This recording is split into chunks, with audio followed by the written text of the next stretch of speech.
நம்ம கட்சியினுடைய 2வது ஆண்டு விழா, அதாவது 3rd இயரோட தொடக்க விழா.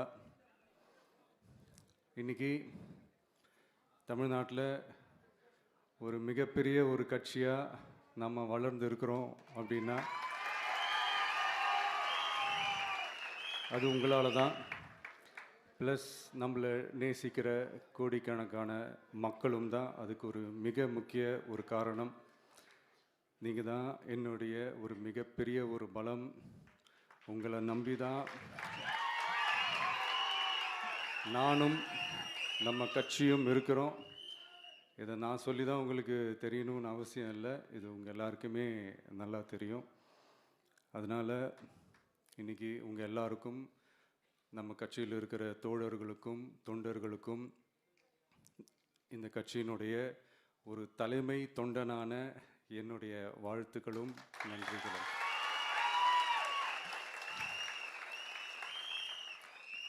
அப்புறம் என்ன, மைக்கை பிடிச்சாச்சு, வெடியை கொளுத்தி போட்டுருவோமா?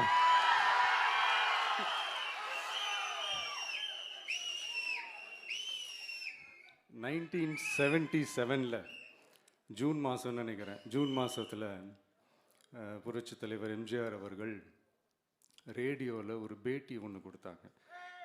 அதில் பேசும்போது சொன்னாங்க, பேரறிஞர் அண்ணா அவர்கள் இருந்த இடத்தில் இப்படிப்பட்டவர்களும் அமர்கின்ற ஒரு நிலைமை ஏற்பட்டுச்சேன்னு எண்ணி எண்ணி கண்ணீர் வடித்தேன்.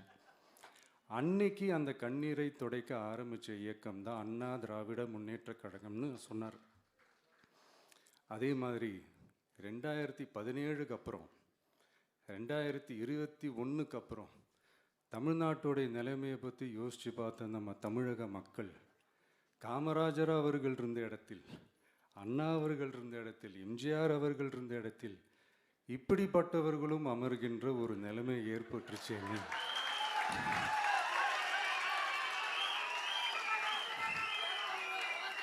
தமிழக மக்கள் கண்ணீர் வடித்தாங்க. இன்னைக்கு இந்த கண்ணீரை துடைக்க ஆரம்பித்த இயக்கம் தான் தமிழக வெற்றிக்கழகம்.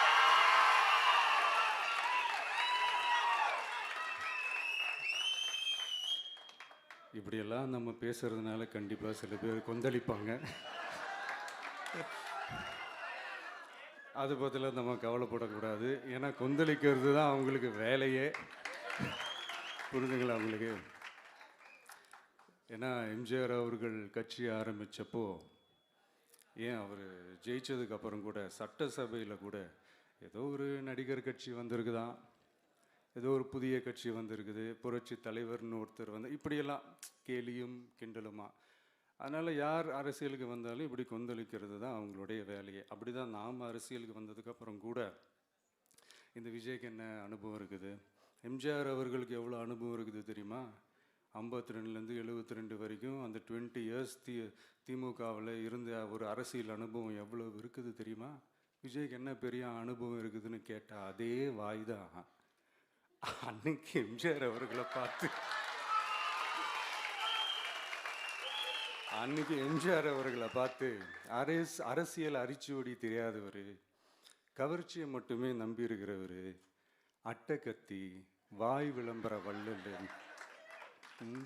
இவருக்கு கேள்வி மட்டும்தான் கேட்க தெரியும், பதில் சொல்ல தெரியாது, நிருபர்களை சந்திக்க மாட்டார், டெல்லியை வகச்சிக்க மாட்டார், மேலே இருந்து அவருக்கு அவ்வளோ ப்ரெஷர் இருக்குது, அப்படி இப்படின்னு சொன்னதும் அதே வாய் தான்.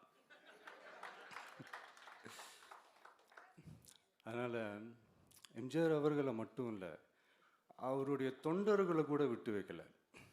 அது என்னது, இந்த பளபளப்பு ஜொலி ஜொலிப்பை பார்த்தா பல்லிழிப்பவங்க, இப்படியெல்லாம் கிண்டலும் கேலியுமா, இது எல்லாம் மக்கள் ஒரு மாதிரி சைலண்ட்டாக வாட்ச் பண்ணிக்கிட்டு என்ன பண்ணாங்கன்றது உங்களுக்கே நல்லா தெரியும். அவர் ஜெயிச்சதுக்கப்புறம் இந்த அரசியலில் பழந்துன்னு கொட்டை போட்ட அனுபவிச்சாலையும் இருப்பாங்கன்னு சொல்லுவாங்கள்ல, அவங்க எல்லாருக்குமே அந்த கோட்டைன்றது ஒரு பகல் கனவாகவே மாறிடுச்சுன்னா பார்த்தீங்க. 77 மாதிரியே இப்போவும் அந்த பழைய தேஞ்சி போன, துருபிடிச்சி போன, நஞ்சு போன அதே அந்த பழைய வெப்பனையும் இப்போவும் கையில் எடுக்கிறாங்க. அதனால் மை டியர் ஜென்டில்மேன், டெக்னாலஜிலாம் வளர்ந்து வேற எங்கேயோ போயிட்டுருக்கு. அட்லீஸ்ட் உங்கள் டெக்னிக்கையாவது கொஞ்சம் மாற்றுங்க பாஸ்.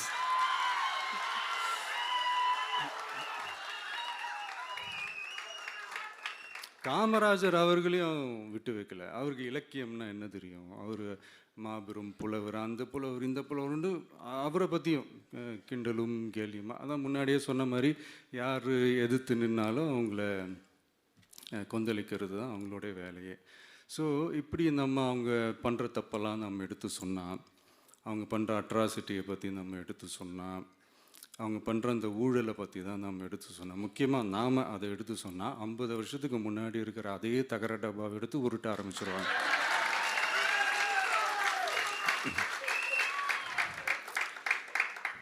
பவள விழா பாப்பாவுக்கு வேற என்ன தெரியும்?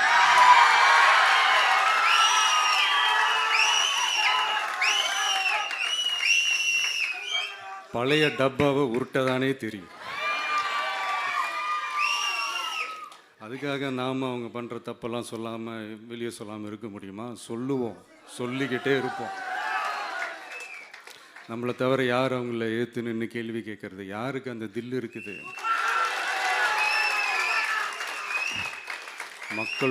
மக்களோட ஒரே பிரதிநிதி நாம் மட்டும்தான். ஸோ இப்படி இருக்கிற இந்த நிலைமையில் இன்னைக்கு இந்த டிஜிட்டல் உலகத்தில் திருவள்ளுவர் இருந்திருந்தாருன்னா இந்த தீய சக்தியை பற்றி என்ன திருக்குறள் எழுதியிருப்பாரு? ஒரு கற்பனையா, அநீதி, அராஜகம், தில்லுமுள்ளு இவையெல்லாம் திமுக முதற்றே உலகு.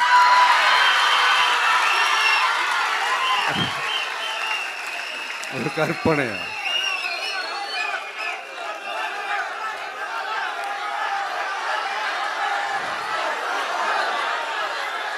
அநீதி, அராஜகம், தில்லுமுள்ளு இவையெல்லாம் திமுக முதற்றே உலகு.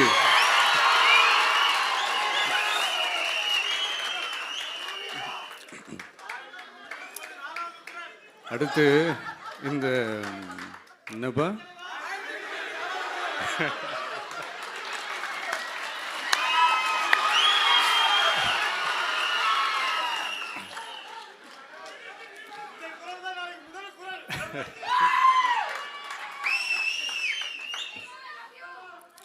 அடுத்து இந்த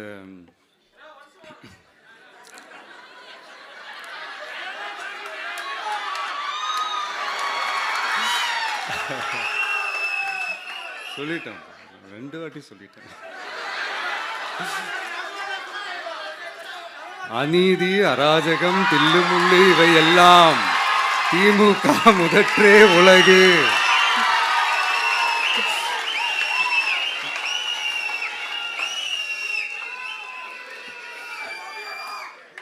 அடுத்து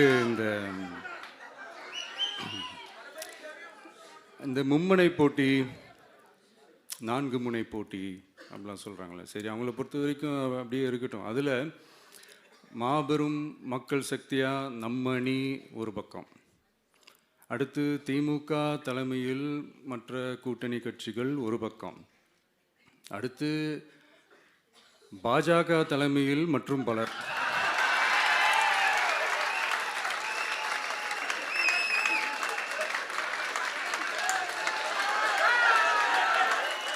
என்னப்பா சிரிக்கிறீங்க? உண்மையை தானேப்பா சொன்னேன்.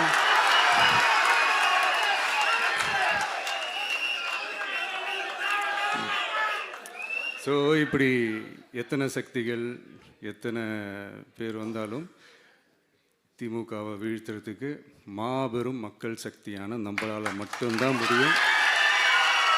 நம்ம டிவிகேவால் மட்டும்தான் முடியும். ஸோ இப்படி இருக்கிற இந்த நிலைமையில் ஏய் விஜய் வீட்டு விட்டு வெளியே வா, ஏய் விஜய் வீட்டு விட்டு வெளியே வா, இப்படியெல்லாம் கேட்கும்போது எனக்கு எப்படி அது தோணுதுன்னா, ஐயோ இவங்க ஒவ்வொரு வீட்டில் இருக்கிற ஒவ்வொரு விஜயும் இவங்க கூப்பிடுற மாதிரியே எனக்கு தோணுது. அப்படிதான் எனக்கு தோணுது. அதனால பொறுங்க பாஸ், வருவாங்க. முறையாக வருவாங்க. ஓட்டு போடுற அன்னைக்கு ஓட்டர் ஐடியை கையில் எடுத்துக்கிட்டு ஒவ்வொரு வீட்டில் இருக்கிற ஒவ்வொரு விஜயும் ஒவ்வொரு விஜயும் பூத்து பூத்தா காலையிலே வந்து நிப்பாங்க பாருங்க. அன்னைக்கு தெரியும் பாருங்க, ஏண்டா இந்த விஜய கூப்பிட்டோம்னு.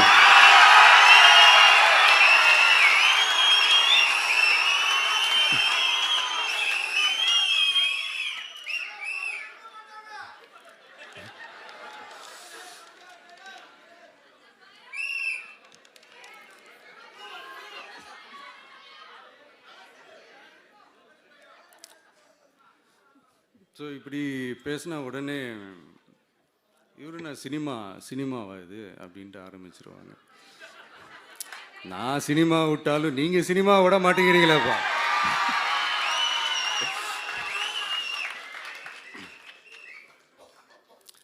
அப்புறம் இன்னொரு ரீசெண்டாக அந்த ஒரு விஷயம் போயிட்டுருக்குல்ல, இந்த கருத்து கணிப்பு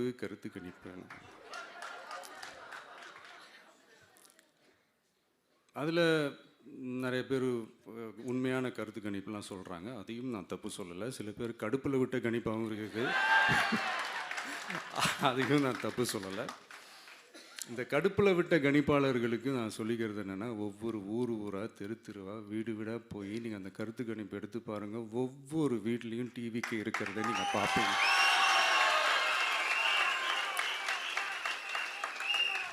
அப்படி சப்போஸ் உங்களுக்கு அது ஷாக்கிங்காக இருந்துச்சுன்னா ரப்பர் வச்சு எல்லாத்தையும் அழிச்சிட்டு மறுபடியும் முதல்லேருந்து எடுத்து பாருங்கள், அதே ரிசல்ட் தான் வரும்.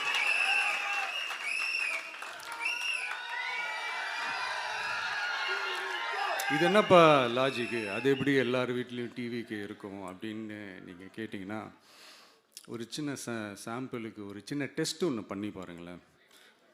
நம்ம சிஎம் சார் இருக்காங்கள்ல, ஸ்டாலின் சார், ஒரு 2 இயர்ஸ் பேக் இருக்கும்னு நினைக்கிறேன். ஒரு மேடையில் பேசும்போது சொன்னாங்க, இந்த மாதிரி என்னோட கட்சிக்கு அவங்களுடைய கட்சிக்காரங்க சில பேர் பண்ணுற அட்ராசிட்டி, ஒரு சில மந்திரிகள் பண்ணுற சில அட்ராசிட்டிஸ்லாம் பார்த்து ராத்திரியில் எனக்கு தூக்கமே வரமாட்டேங்குது அப்படின்னு ஒரு 2 இயர்ஸ் பேக் இருக்கும்னு நினைக்கிறேன். அந்த வீடியோ கூட இருக்குது. அப்படி இருக்கிற அவர் என்னைக்காவது ஒரு நாள் அசந்து தூங்குவார்ல, அப்போ அவர்கிட்ட போய், சார்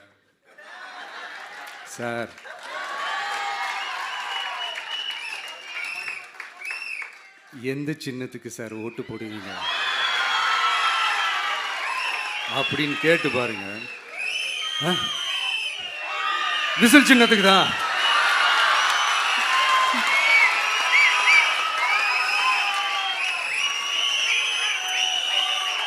தூக்கத்தில் இப்படி டப்புன்னு எழுப்பி கேட்டால் டப்புன்னு உண்மையை போட்டு உடைச்சிருவாங்க.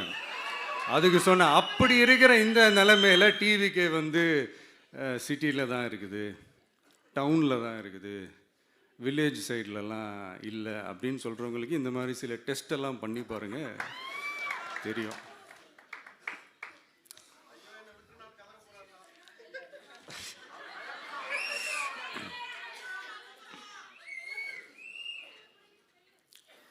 விசில் சின்னம் போகாத ஊரே இல்லை.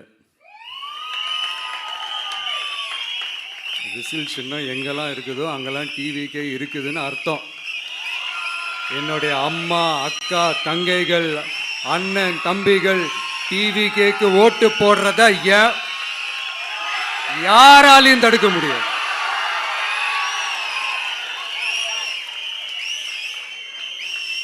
ரத்த சொந்தமா நம்மளை நினைக்கிற நம்மளோட வகையராக்களை எந்த கட்சியாலையும் எவ்வளவு விலை கொடுத்தாலும் வாங்கவே முடியாது.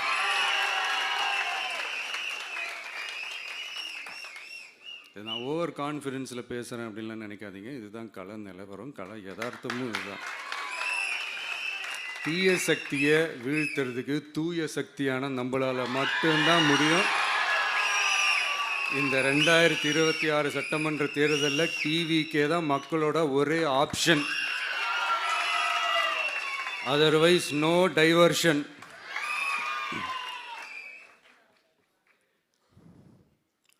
இந்த டப்பா இன்ஜின், ஓட்டை இன்ஜின், எவ்வளோ இன்ஜின் வந்தாலும் டாப் இன்ஜின் நம்ம டிவிக்கே தான்ன்றதை மக்கள் ஆல்ரெடி முடிவு பண்ணிட்டாங்க. அதனால் நம்மளுடைய தோழர்கள் அதை மனசில் நல்லா ஏற்றிக்கிட்டு இன்னும் ஷார்ப்பாக ஒர்க் பண்ணுங்கள்.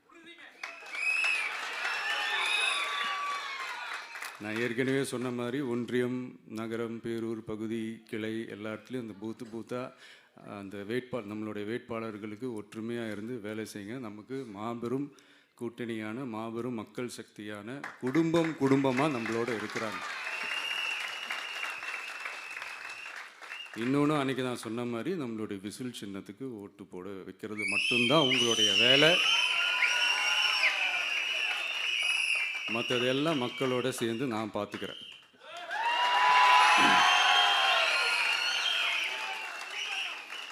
தமிழ்நாட்டோட அரசியலில் தி விசில் ப்ளோயர் இஸ் டிவிகே.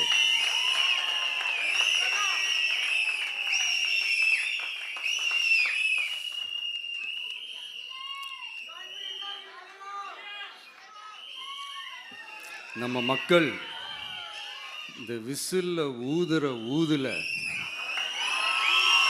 இந்த தீய சக்தியும் இந்த ஊழல் சக்தியும் தெரிச்சு ஓடணும்.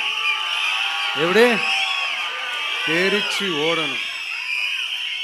அன்னைக்கு சென்ட் ஜார்ஜ் கோட்டையில்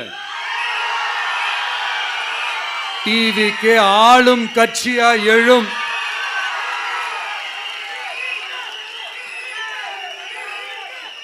உங்களோட நான் இருக்கேன், நம்மளோட நம்ம மக்கள் இருக்கிறாங்க. இதுக்கு மேல என்ன வேணும்? கான்ஃபிடென்ட்டா இருங்க, நல்லதே நடக்கும், வெற்றி நிச்சயம். மீண்டும் சந்திக்கும் வரை நன்றி, வணக்கம்.